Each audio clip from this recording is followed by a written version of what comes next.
filimkeena maanta waxa uu ku bilaabmayaa gabadh lagu magacaabo Kate. Ayadana waxay ka qayb galaysaa tartanka dabaasha. Intaa kadib marka uu ayada u soo dhamaado tartanka, waxaan ogaanaynaa in Kate ay ku guuldareysatay tartanka. Coachkeedana waa uu canaananayay, waxaan u sheegayaa inay soo adkayso. Kate-na waa ay soo baxaysaa, waxaana soo wacaya hooyadeed. Ayadana waxay u sheegaysaa in magaalada ay ka socdaan duufaano aad u fara badan, kuwaas oo sababay in magaalada ay soo galaan biyo aad u fara badan. Sidoo kale waxay u sheegaysaa in aanay garanayn meesha uu joogo aabaheed. Waxaana u sheegaysaa in marar badan ay wacday laakiin taleefanka aanu ka qabanayn. Kate-na waa ay soo baxaysaa, waxaana bilaabaysaa inay raadiso aabaheed. Ayadana marka hore waxay ka soo eegaysaa gurigii uu deganaan jiray, laakiin waa ay ka weynaysaa, waxaana arkaysaa in guriga uu ka maqan yahay. Kate-na waa ay soo baxaysaa, waxaana soo qaadanaysaa gaarigeeda. waxaanan ogaanaynaa in magaalada ay ka socdaan duufaano iyo dabaylo aad u fara badan. Kate-na ayada oo iska socota waxay istaajinaya mid ka mid a taraafiga, waxaana u sheegaya in aanay mari karin wadada, ayna halis tahay haddii ay martana ay kala kulmayso dhibaato badan. Ayadana waxay iska dhigaysaa mid gadaal u noqonaysa camal, kadibna waxay bilaabaysaa inay marto wadadii loo diiday. Ayadana isla markiiba waxay imanaysaa gurigii kale, waxaana soo gelaysaa guriga, waxaana arkaysaa aygii uu lahaa aabaheed. Ayadana waxay bilaabaysaa inay ka dhex raadiso guriga aabaheed, laakiin waa ay ka weynaysaa, waxayna wacaysaa aabaheed, laakiin asaga taleefanka kama qabanayo. Ayadana waxay soo gelaysaa qolka hurdada, waxaana arkaysaa raad waaweyn oo ku yaala dhulka. Kate-na waxay bilaabaysaa inay daba gasho raadka. Ayadana marka ugu horreysa waa ay naxaysaa, waxaana arkaysaa in raad waaweyn uu dhulka ku yaalo. kadibna ayada waxay dhulka ku arkaysaa gacanka lagu furfuro boolasha.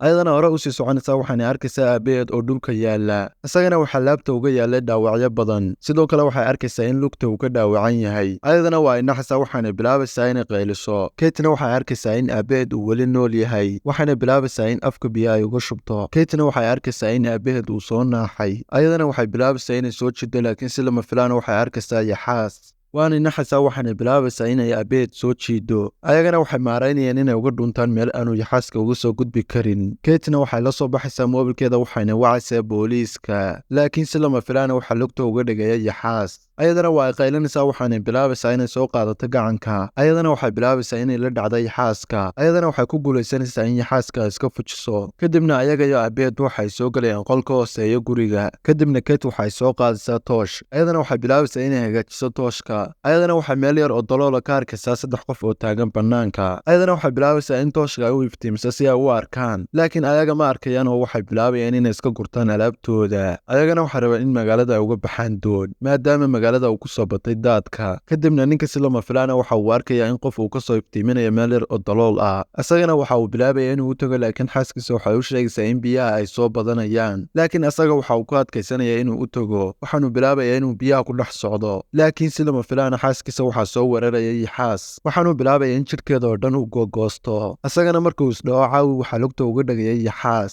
bas labadoodana halkaas ayay ku dhimanayaan oo waxaa cunaya yaxaaska. mar kale waxaan arkaynaa cunug yar oo ku jira supermarketka. isagana waxa uu xadaya alaabtii taallay supermarketka. isagana kama qasnayn oo waxa uu iska cunayay cunto. kadibna cunuga yar waxaa soo weeraraya mid ka mid a yaxaaska. waxaanu bilaabaya inuu cuno cunuga yar. Kate iyo aabaheedna weli waxay ku xaniban yihiin qolka. waxaanan arkaynaa in qolka ay ku jireen ay kasoo buuxsameen biyo aad u fara badan. si lama filaana waxay arkayaan mid ka mid a booliiska kaas oo soo galay qolka. ayagana waxay bilaabayeen in xaggiisa aadaan ayna u qayliyaan, laakiin si lama filaana waxaa cunaya yaxaas. Kate-na waa ay cabsanaysaa, waxaana u soo laabanaysaa gadaal. bas ayaga hadda nolosha waa ay naceen, waxaana ogaanayeen inaanu qofna u soo socon. laakiin Kate aabaheed waxa uu sheegaya inaanay isdhiibin. Kate-na waxay bilaabaysaa in askariga jeebkiisa ay ka soo saarato baaskoolada. si lama filaana waxaan arkaynaa in gacanta uga dhigay yaxaas. ayadana waxay tooganaysaa yaxaaska iyadoo gacanta kula jirta. intaa kadibna Kate waxay bilaabaysaa inay ku dhex socoto biyaha. ayadana waxay maaraynaysaa inay u soo baxdo bannaanka. kadibna ayada waxay soo qaadaysaa kursi, waxaanay ku jabinaysaa daaqadda. waxaanay soo gelaysaa guriga. kadibna ayada waxay bilaabaysaa inay jabiso looxa ku dheggan dhulka. ayadana waa ay jabinaysaa, waanay ku guulaysanaysaa. kadibna waxay ka soo saaraysaa aabaheed, laakiin Kate waxay arkaysaa in aabaheed uu suuxsan yahay. kadibna ayada waxay bilaabaysaa in biyaha ay ka saarto jirhkiisa. waxaanay bilaabaysaa in biyaha ay kaga nuugto afkeeda,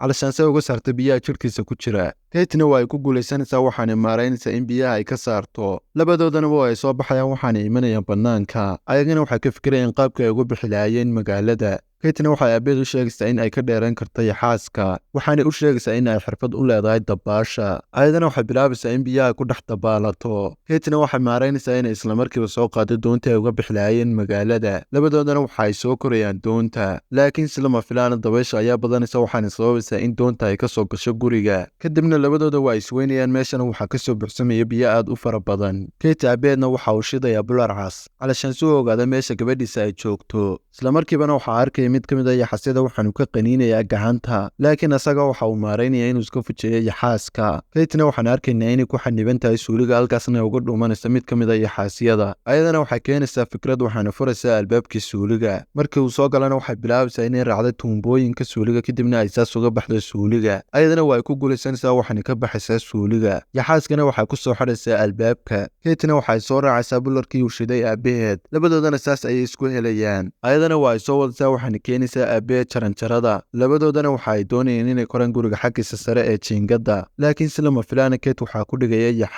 yaxaaskana hoos ayuu u jeedanayaa waxaanu gelinayaa biyaha xaggooda hoose Kate-na waxay soo xasuusanaysaa tababarkii uu siiyey koojkeeda ayadana waxay maaraynaysaa in yaxaaska ay kaga badbaado xirfadii uu soo baray koojkeeda waanay soo baxaysaa waxaana imanaysaa biyaha xaggooda sare labadoodana waxay maaraynayeen inay koraan guriga xaggiisa sare ayagana waa ay ku guulaysanayaan waxaanay korayaan saqafka sare ee guriga Kate-na waxay bilaabaysaa inay kor u shido bularkii ay haysay labadoodana waxay arkeen helikobtarka waxaana u shidayaan bularka helikobtarkana waa u imanaysaa labadoodana saas ayay ku badbaadeen filimkeenana asxaabta maanta halkaas ayuu ku egyahay ana ilaawi inaad muuqaalka like saarto sidoo kale channelka subscribe dhacdood nagu soo biirto si aad ula socotid muuqaalo badan oo ku xiiso geliya waanooyi muuqaalkan muuqaalka xiga